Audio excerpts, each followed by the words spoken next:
There are three different kinds of 5-3-1 Mills messes, depending on which throw you start the 5 on. If you start the 5 here, then you get a different pattern than if you start it here, which is also a different pattern than if you start it here. So we'll take it easiest to hardest. First one is where you have your 5 starting on the under the arm throw. So the important thing to know about this one is that you're also going to catch the 5 under the arm. So when you throw the 5, usually your under the arm throw goes straight up, like this. But for here, you want your 5 to travel in an arc, so that when you incorporate the other balls, you're not straining to catch it under the arm. Then when you are thinking about the other two throws, after you've thrown the 5 under the arm, then you have your 3-1 to deal with.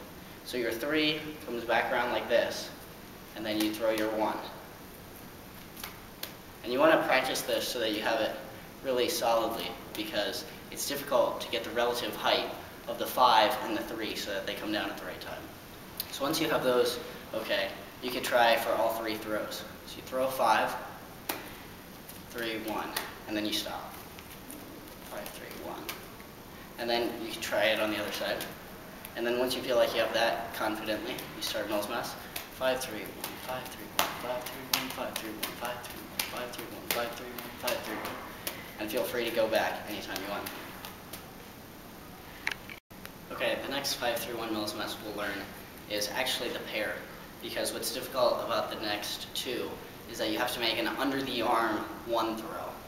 So if you start your 5 from the over the arm position, like this, you throw 5, 3, and then this 1 should come under the arm to over the arm, which is not a common move.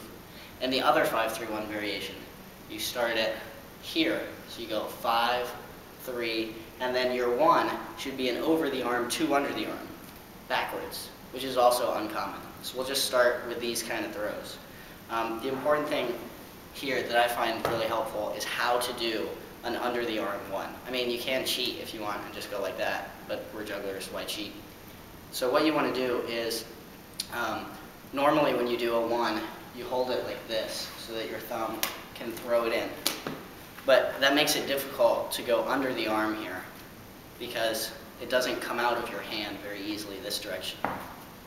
So what I do instead is, instead of holding it here and coming out this way, which also makes it difficult to come out this way, is to just turn your wrist a little bit, so that what you end up with is a throw like this.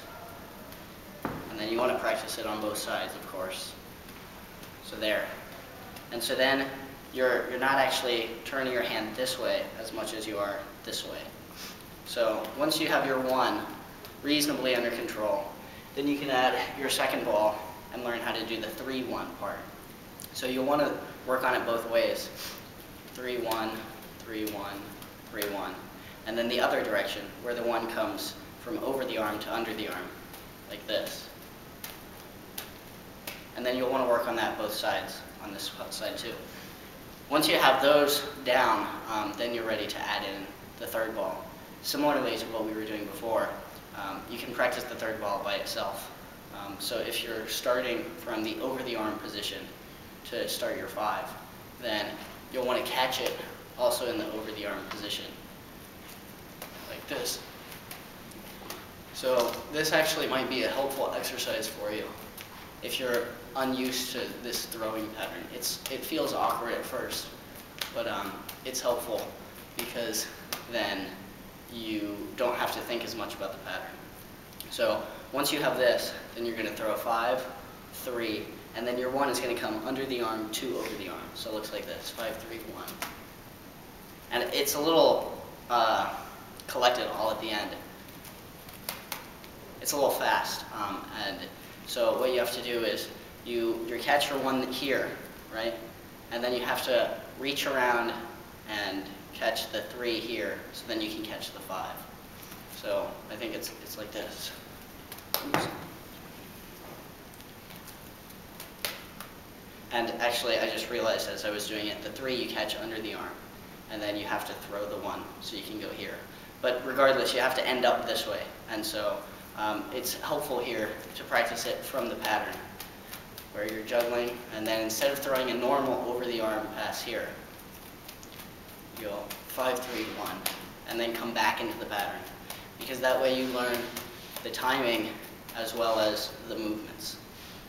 So once you're all set there, then you can try for the full thing. 5, 3, 1, 5, 3, 3, 1, and so on. Oh, and then for the third one, I might as well finish it off here. Your throw is going to come, it's the one that's thrown uncrossed, and is normally, so it's like this, normally. And so here, I think it's, let's see. Yeah, it goes straight up because it's thrown uncrossed and caught crossed. So for this, it's really interesting because the ball just goes straight up.